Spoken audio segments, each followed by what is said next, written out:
September 11th, I woke up to the news streaming the videos of what took place that day, and this fire inside of me just kind of welled up, and I realized that the world's a much bigger place than what I was allowing it to be. And so I wanted to do something more productive with my life. So I enrolled myself in adult ed, and I got my diploma and enlisted in the Army. And the day I went down to the recruiter's office, my dad was just like so happy, and he said, "Okay, we need to talk." When I went in the service in Vietnam, I signed up to be a Cav Scout, and I got to my first unit the day that they stopped deploying to Vietnam, and I spent the next 3 years picking up trash on the side of the road and playing a soldier. So do something that will actually help you to get somewhere in the real world. I'm like, okay. And I got down there and I'm listening to the recruiter, and he's like, you could be a computer tech, you could do this, that. And then I'm like looking in the back room, and they have a video streaming of Rangers training airborne. And I was like, I'm gonna do that. So I went home and told my dad, I was like, cool, I signed up, got a 5-year contract, and I'm squared away.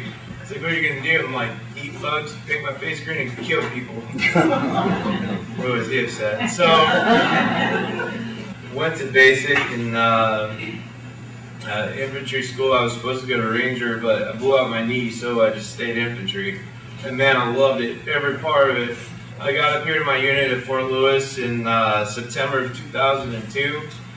Strikers, first striker unit, you know, and strikers had just rolled off the assembly line like 2 weeks before I got to the unit. We were all stoked and excited, and train, and I realized something really cool. The harder I worked, the more good stuff happens. It was like, man, I read all these training manuals and these FMs, and I get promoted. I'm like, this is cool. So I'm like fast tracking, and we deployed to Iraq a year later. It was September of 2003, and by then I was a specialist. And when we got into Kuwait, I became a corporal and a team leader. And I was just like, man, I'm on fire, man. You can't stop me. I'm going to selection when we get back. I'm just going to keep pushing with my career.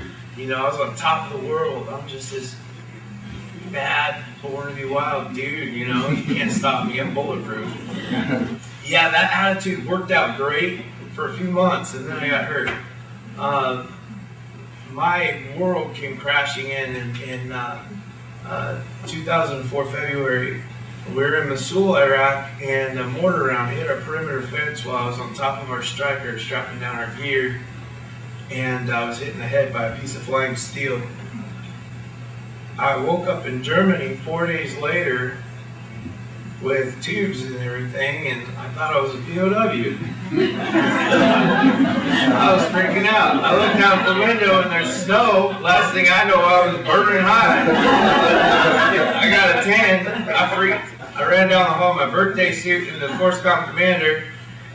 And for most people that might have clipped something, I don't know, it could have just been my grunt head or it could have been the brain injury, but I grabbed him by the collar and said, we got to get out of here, and I started walking with them. They strapped me down and they took care of me, squared me away, let me know that I was busted pretty bad. It was kind of funny, but it was a weird transition. I didn't really have that time to leave the combat zone. It was just like, bam, we've got pay, your butt's in here, and you're a patient now. It was like, that was not something I was ready to accept at all. We came back after 2 weeks. They decided I had a traumatic brain injury, like we talked about. Some swelling of the brain. I had seizures was happening. I had broken vertebrae in my back and a couple of ruptured discs and busted shoulder, dislocated elbow. It's pretty banged up. We got back here to the rear, and they shipped me straight down to California to a VA hospital because they had the best head trauma clinic there. And let me tell you something.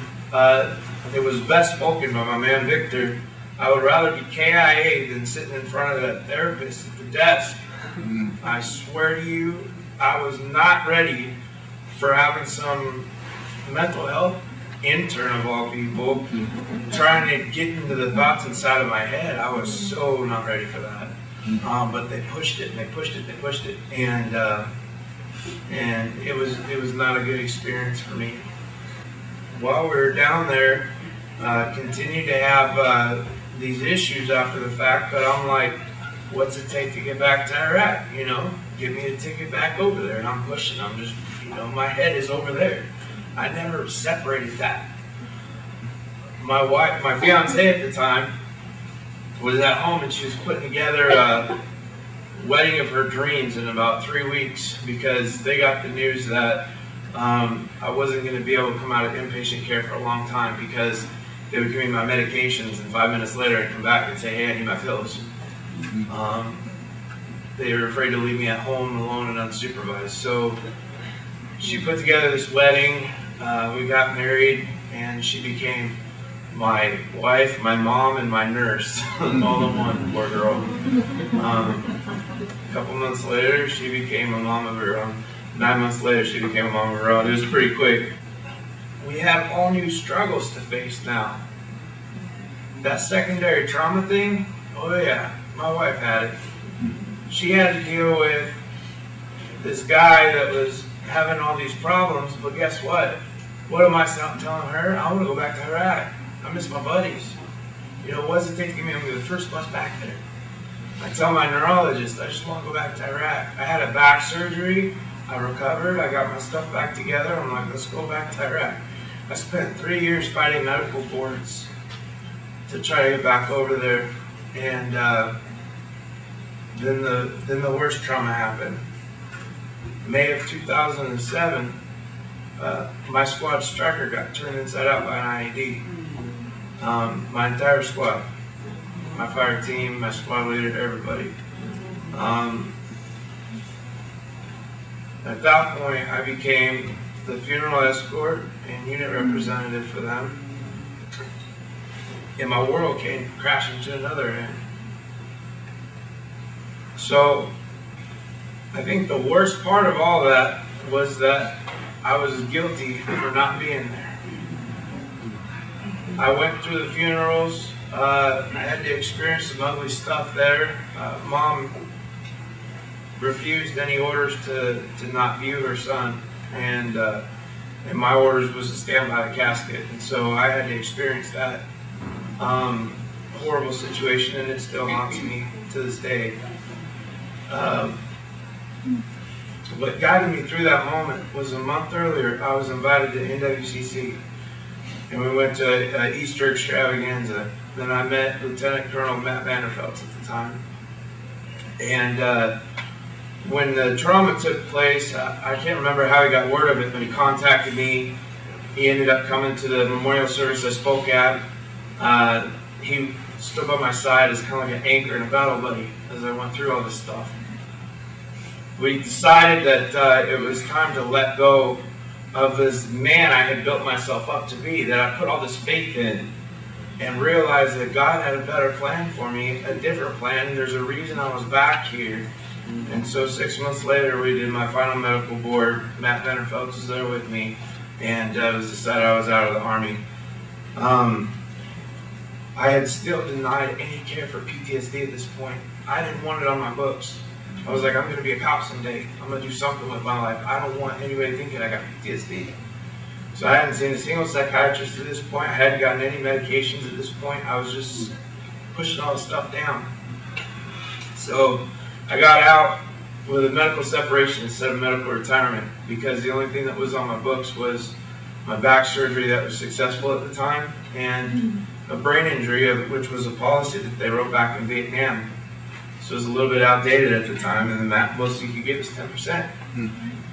So we got out with no money, no job, started working at a prison. I was hoping I could find myself in that violent atmosphere. I felt comfortable because I was actually in a place where it was normal to be a little anxious about who's going to come up on you. 12 months later, reality set in again. Had a horrible panic attack at work. Didn't know what the heck it was. They boated me off the island, took me in an ambulance. The ambulance took me to the hospital. They treated it as a heart attack, shot me up with nitro, all that stuff. And they realized it was a panic attack induced by PTSD. So finally I had to accept what was going on. we started on the path to healing at that point. I called Matt and I was like, okay, we got to do something about this. We lost my house, we lost my truck, we lost everything. We fought to find our next meal. Army One Source helped us out. Wounded Warrior Project helped us out. But we were struggling. We had to move in with family. We had to start all over. VA finally kicked in after 2.5 years. Started giving us some money. We met a guy named Sean Schrader. You guys have met him tonight. And he offered this book the first time we met him. Combat Trauma Healing Manual, wrote by Chris Atton.